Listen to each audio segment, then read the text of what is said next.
Hello friends, welcome back to Pokemon Red, the worst final evolutions. Now when we last left off, we just finished up the Team Rocket hideout, beat Erica at the Celadon Gym for the 4th gym badge, and we have made our way to the top floor of Lavender Tower after defeating the Ghost of a Marowak. And I did leave it off with the last few fights going on in Lavender Tower, because once we finish here, I'll be able to start going for the last member of the team, which does require a little bit of work to get to. So I'm planning to make that the focus of this episode, but there'll be a lot going on here, so we'll be entertained for most of the way. But anyways, we have a couple Team Rocket goons up here that need to be dealt with before we get to the end of the tower here, so let's just finish these fights up here real quick. Thankfully, it's just the traditional onslaught of low-level Zubats and Rattatas and Poisons, which hopefully will be very quick in dealing with. Once again, Rock Slide doing all the animations and sounds. But thankfully it's got the power that I've been looking for. I'm just happy to not see this thing missing. When I was talking about Rock Throw last time, I was serious about what happened in those fights. Out of 10 attempts, I swear I missed 6. I was getting quite flustered when I was watching that happen in the one playthrough I was doing. But now I'm just so happy to see a bunch of consistent rock slides. Okay, that might slow things up here a little bit. Oh, no. Captain Burrow passes through the confusion and KOs the Golbat. Nice. Alright, that's one rocket down and one level up. Man, that defense stat's wicked. Oh, there's Rage. Now, Captain Burrow might be a much better user for Rage with his high defense. If he comes in on a physical attacking opponent, I'd be able to get a lot of attack boosts off of it. Okay. Now I think, yep, they're programmed to leave. So if that's the case, what do we got in levels? Yeah. Might be able to get Rage going on Captain Burrow here. Let's see what we can do. Alright, round 2. Coughing. Coughings are known to have a bit of defense on them.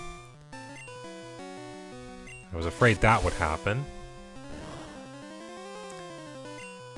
Maybe? Okay, let's see if I can bind a Coughing. Oh. That's where I wish I had X accuracies, but I'm not allowed to use items in battle, so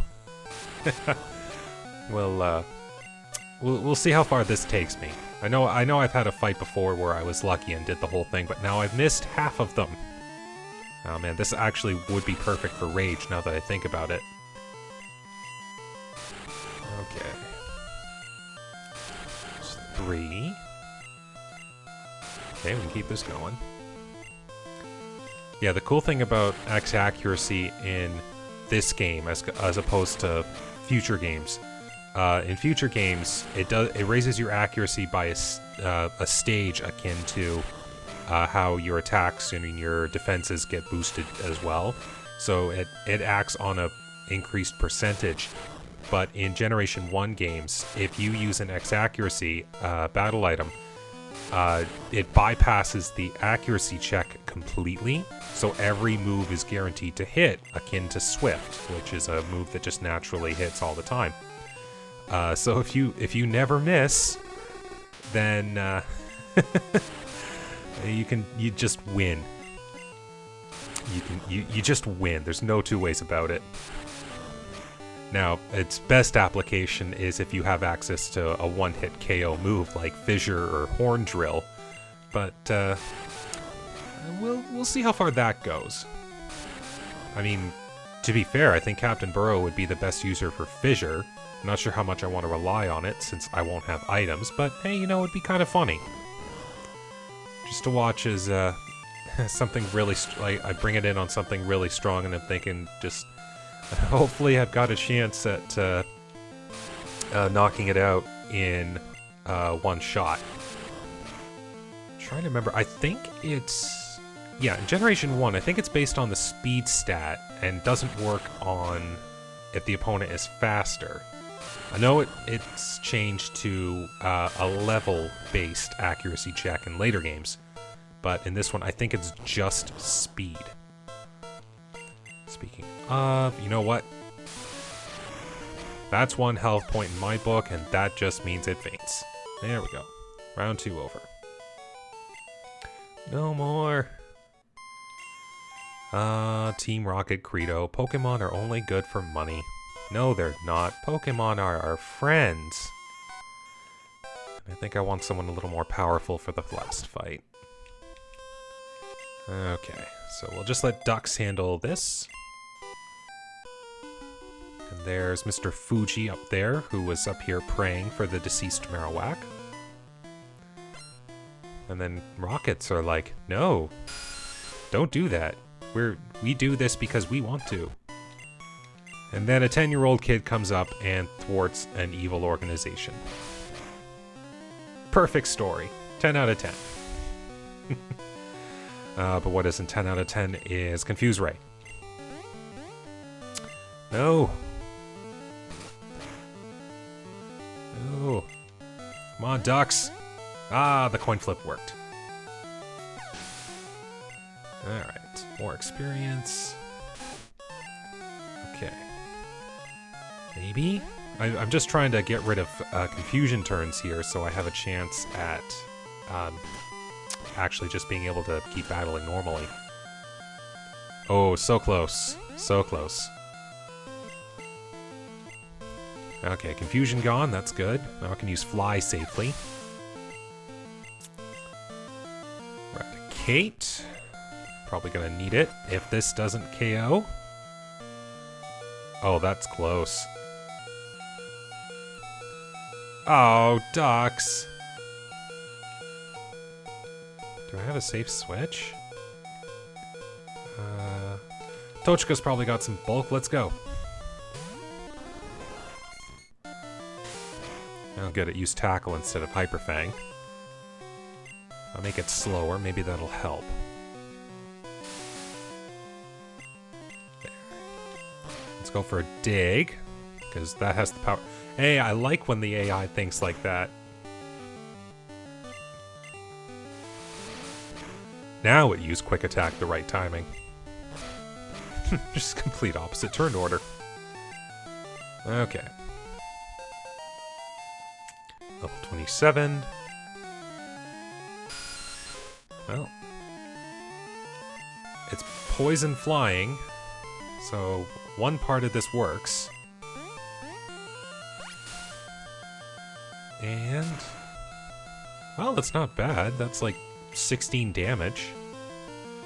Confuse Ray and Supersonic. Ah, level up movesets in Gen 1. So many interesting quirks. Wow, I got pretty lucky with the confusion on this one. Nice job. Got almost all its health back. Alright, so that finishes up the Rockets at Lavender Tower. So now I can talk to Mr. Fuji here. After a rogue Ghastly decides to come on in and join us. But I'm in a rush. Hey, you came to save me? Thank you, but I came here of my own free will. I came to calm the soul of Cubone's mother. I think Marowak's spirit has gone to the afterlife. I must thank you for your kind concern. Follow me to my home, Pokemon House, at the front of this tower. Alright. Your Pokedex quest may fail without love for your Pokemon. It's naturally going to fail because of my own conditions. I think this may help in your quest. That is what I was looking for, though, was the Poke Flute. Works on all sleeping Pokemon. Okay. So, let's... did my Pokemon get healed? No, they did not, so we'll just make a quick detour here. quick little top up.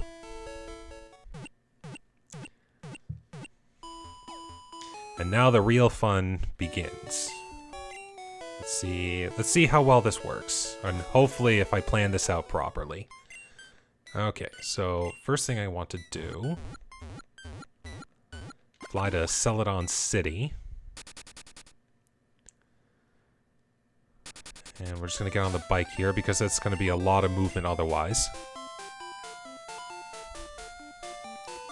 Alright, we'll just have to see how this plan of mine works.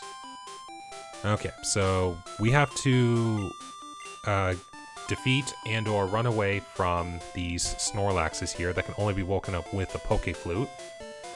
I'd love to see if my team could actually handle these Pokemon, because I'm not catching them. It's gonna feel weird as the guy who always wants to make sure he catches the rare or like 1 or 2 time Pokemon. Just so it's like, well, I've got them all so I don't have to worry. But this time, this is a chance for the worst team to test their mettle against some of the strongest Pokemon in the game. Might even try to tackle that with the legendary Pokemon in the later game, or even after I defeated the Elite Four. Anyways, I'm gonna go in with Rage, and I'm just gonna sit here and watch. I don't know how well this is gonna work.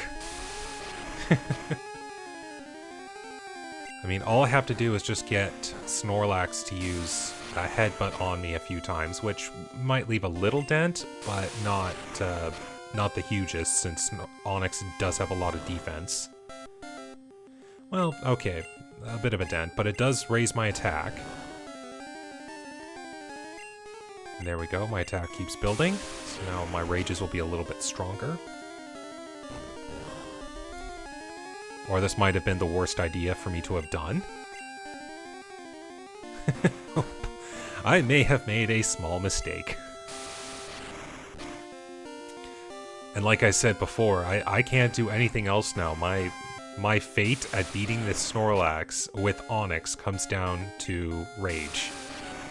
And it won't stop until I get knocked out, or the Snorlax gets knocked out. And I think all it knows is Headbutt and rest.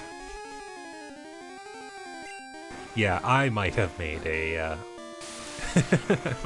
a small mistake here. Oh, if it just uses Headbutt a few more times, maybe. Oh no. How long is this fight gonna last?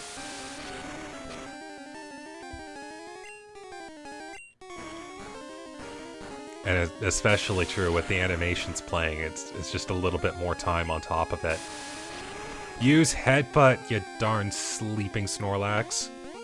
Now, good thing I don't rely on special attacks too much. But use Headbutt! Hurt my Onix!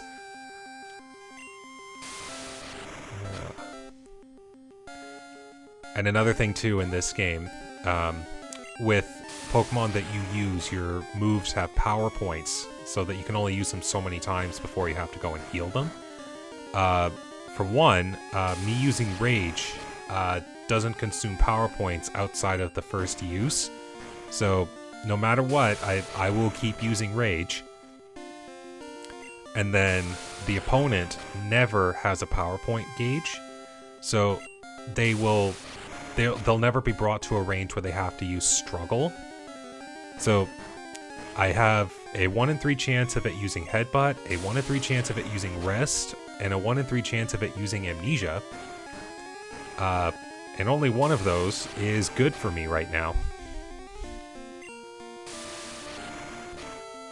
I am super curious as to how long this is going to take.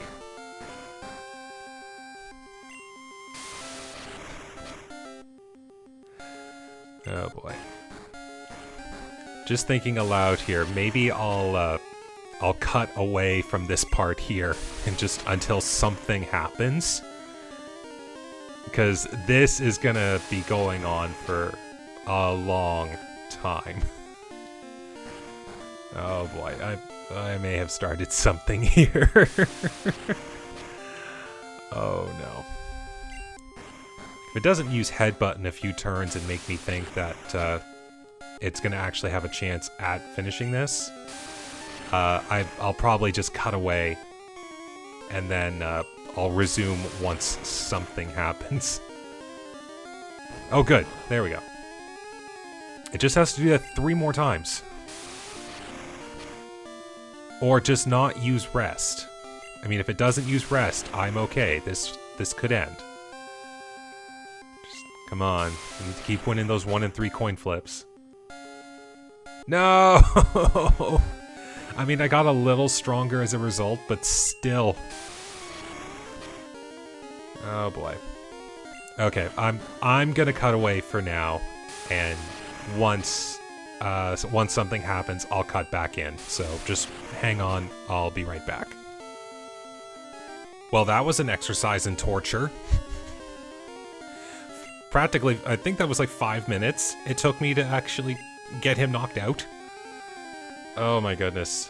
And that's why Rage is among another one of the moves I don't like. Although I understand its practices.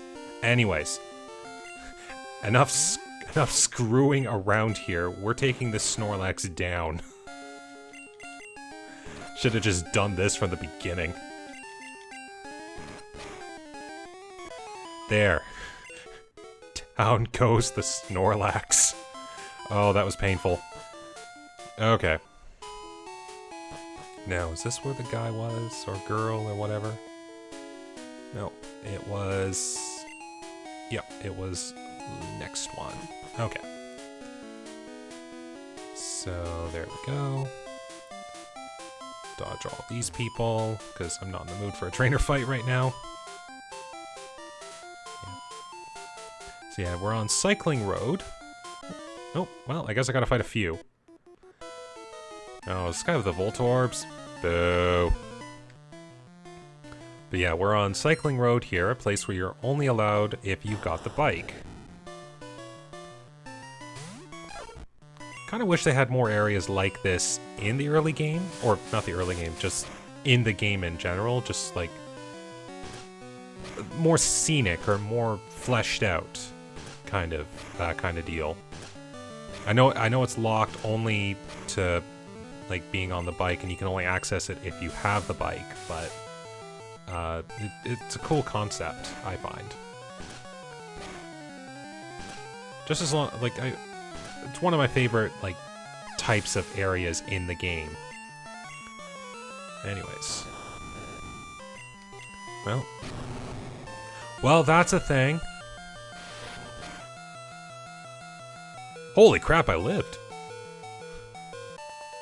Ah, kind of surprised about that, actually. Alright, well, at least I'll have a safe route down. Hopefully. Oh, good. Just, I don't want to really fight trainers right now, because unless I have to get places, which, well, gotta fight this one too. Be a rebel! Smash the system! Now, if you'll excuse me for a second, I'll knock out your fighters. Now, I don't think I'm faster. And down goes Dux. Okay. Now, since Karate Chop's a normal move, and I'm fairly certain it has low kick, but I don't think it'll be... it's not entirely smart enough to use it, I think. I might get lucky here. And I did. That's good. Good job. Yeah, they're... Okay, yep. Useless move is useless. No. Yeah, they're... Pretty soon, I am going to have a point where I will need to do a training grind. Because I know that the next gym that's coming in Fuchsia City, I think its Pokemon are well above 40.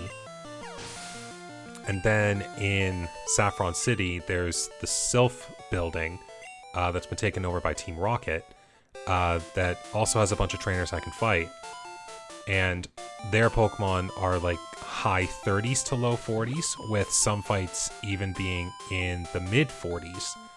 And my team right now is a bunch of high level 20s Pokemon. So I have to work on that. Anyways. I'm looking for a Slowbro. Yep, so this is the guy I'm looking for. So member number 6, Lickitung. I need a Slowbro in order to acquire that Lickitung. Now, a lot of people might think, well, you're going to have to go hunt for a Slowpoke, which is probably like in the Seafoam Islands, which requires you to get Surf, which requires you to do all the things needed beforehand. Not entirely true. There is an area where you can actually fish up Wild Slowbro. But in order to do that, I need the item known as the Super Rod.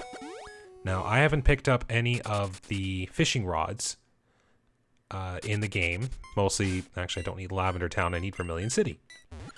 I haven't picked up the fishing rods because I don't need any of the Pokemon that you would fish up with the old rod or the good rod. But I need the Super Rod because that is the only way to fish up Wild Slowbro. So that does require a bit of a trek here. Now, I have not fought any of these trainers here, so I do have to mosey my way around here. Excuse me, I'm sure you saw that too. He was looking the other way and noticed me. Some trainers have eyes on the back of their heads. Be cautious. But these guys will pose no problem here because they're still in the high teen levels and I am in the mid-20s, so I've got 10 levels on them.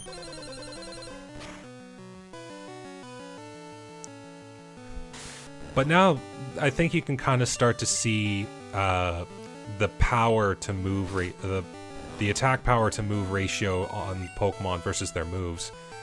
Rock Slide is the best rock move in the game, probably like base 70-ish power. Coming off an Onix, that means it's got higher power as well. But the low attack power of Onix means I couldn't even KO a base level Pokemon. Like, Onix has less attack power than Farfetch'd right now. That's just how low it is. I mean, sure, I can give him a lot of pain, but I really cannot deal a lot now. And if you think it's bad against like these kind of Pokemon, imagine the ones we'll see in the future. Like, they'll be in the level 60s, and even if I match their level, they'll still not be dealing a whole lot of damage. That's going to be a very interesting time when we get to there in the game. I think, yeah, there's this one guy I have to battle here. He's never lost. Well, get ready, geezer. This is going to be your first. Oh, yep, he's the electric user.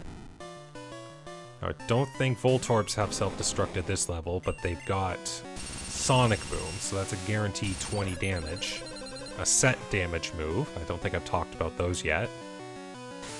So yeah, there are moves in the game that deal a set amount of damage no matter what. So at any attack boosts, any defense drops on your opponent, they mean nothing. They'll always deal the same amount of damage.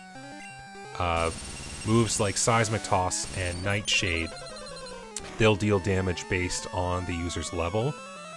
But then there's moves like Sonic Boom and Dragon Rage, which deal 20 damage and 40 damage specifically, or respectively, which are very good moves in the early game because Pokemon don't usually have a lot of health.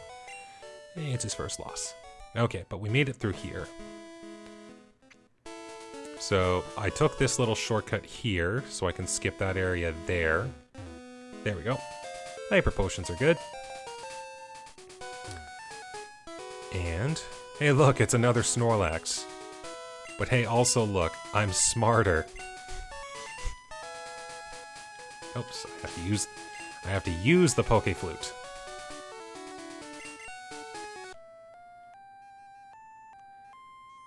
Okay.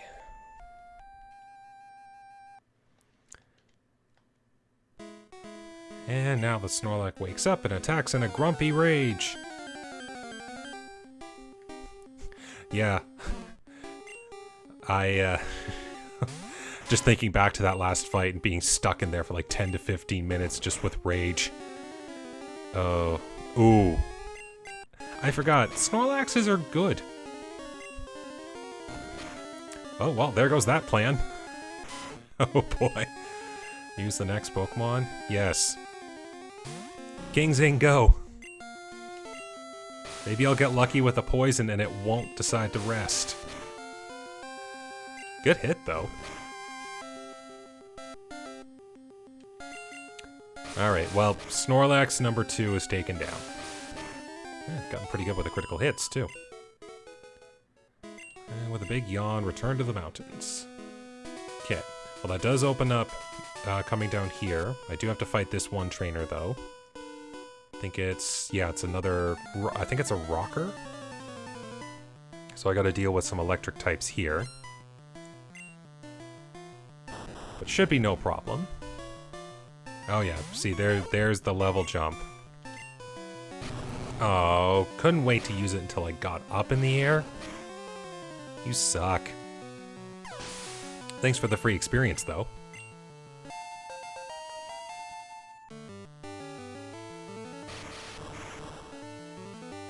Use it again. Come on, I dare you.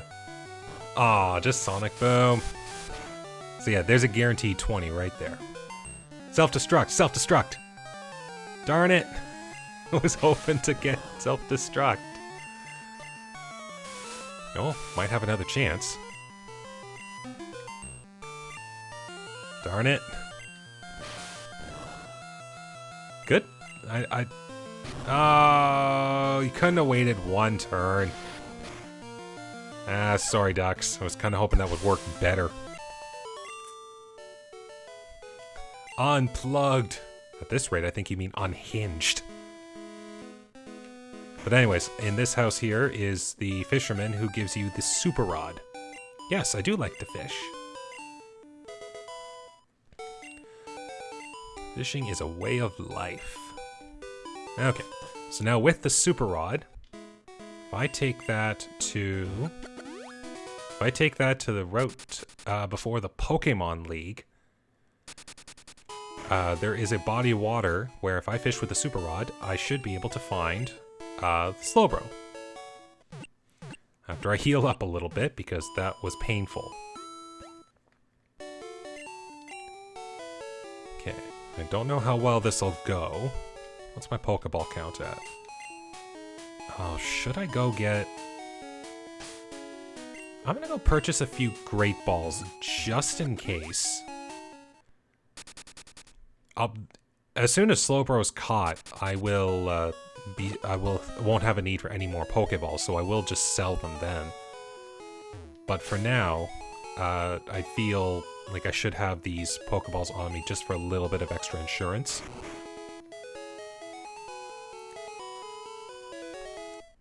Okay, so yeah, I think this is where I can buy them. Oh, even better. So we'll just buy a couple Ultra Balls. Shouldn't need to buy too many. I need to keep some money on me for some healing items I might need in the future facing the Elite Four. Because yeah, I'm not allowed to use healing items in battle, but since the battles at the Elite Four aren't, like, immediately after each other, I can heal in between fights. Anyways, so here we go. All the way back over here when I first started the game, caught the Spearow. Be funny here, another? Nope, nope. Okay. Haha! Okay, so... Yep. Alright. Alright, so we made it here. So yeah, we have a bunch of badge guards here. And they'll only let us through if we've earned the badges. Which is a staple of all the Pokemon games in the early days. But I think I specifically needed... Yeah, I specifically needed the Rainbow Badge in order to get up to the body of water necessary for doing the fishing. Hopefully I'm right. Yep. Pass here. Yep. Okay, so... Alright, okay, so I just need to get this super rod. Oops. There we go. Just need to get it higher up here because I have to go back into my bag every time I want to use it. And that just gets annoying. I'm so glad they switched out that system in the later games. Anyways. So, if my research is right, when a wild encounter happens, 1 in 4, it's 4 Pokemon that could appear, and each of them have a 25% chance.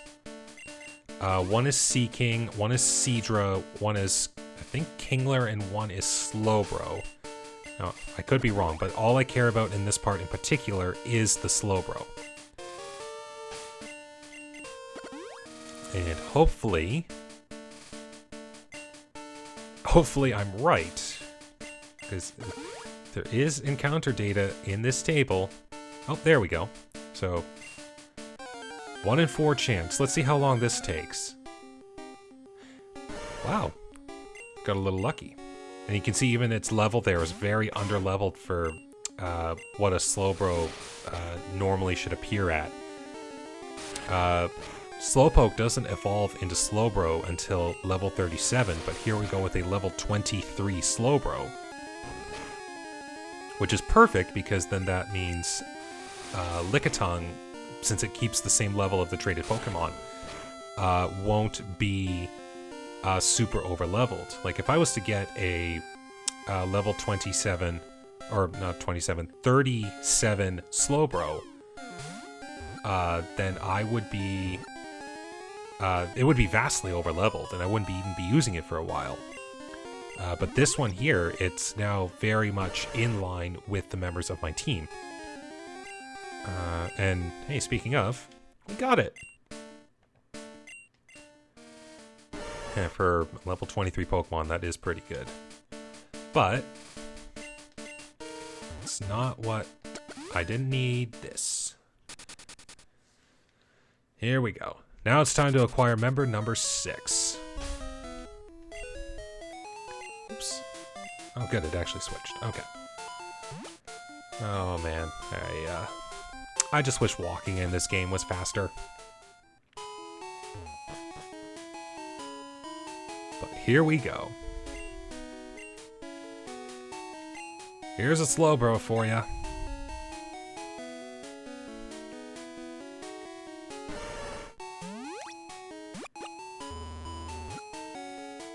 There it goes, down to the trainer.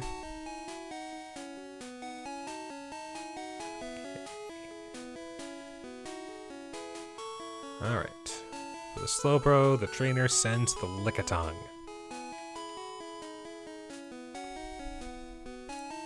And down the cable it comes.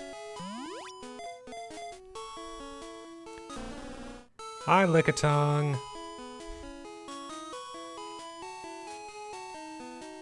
Slowbro for Lickitung has been traded. Hey, thanks. Oh, hi, Mark! Oh, this is going to be very, very fun. Out of all these Pokemon here on this team, I'm fairly certain the only Pokemon I've ever used in a normal regular playthrough is Eradicate and maybe a Beedrill. It's been years since I've probably used it though, but I do remember for sure that I used Eradicate in a playthrough. These other 5 Pokemon here, I don't think I've ever once used on a team, which is why this is so much fun. Finally, I get to see how other Pokemon were in this game. But anyways, we now have a full team, which is super awesome. Alright, so here we go, just back to the Pokemon Center real quick. Just a quick heal up here. Not sure if I even needed it. No, maybe I did. It's been ages, but see, there we go. 6 dots, a full team. A full team of the 6th Pokemon that I believe to be the worst full evolutions in the game. But yeah, I think that's a pretty good spot to cut it off, because we just acquired member number 6, so things are looking pretty good. Looks like I've been recording for quite a bit of time as well. I did not intend for that Snorlax versus Onix fight to have lasted even like a quarter of the amount of time that took. Oh, that's going to be fun to see how that looks in recording. But anyways, I'll call the episode here. Next time we'll be tackling the Safari Zone, which is required for me to get a couple items to get some more HMs. And then once that occurs, it'll probably be a training grind with all the trainers that I can find just to get these guys' levels up, especially Mark, because he is at the lowest level.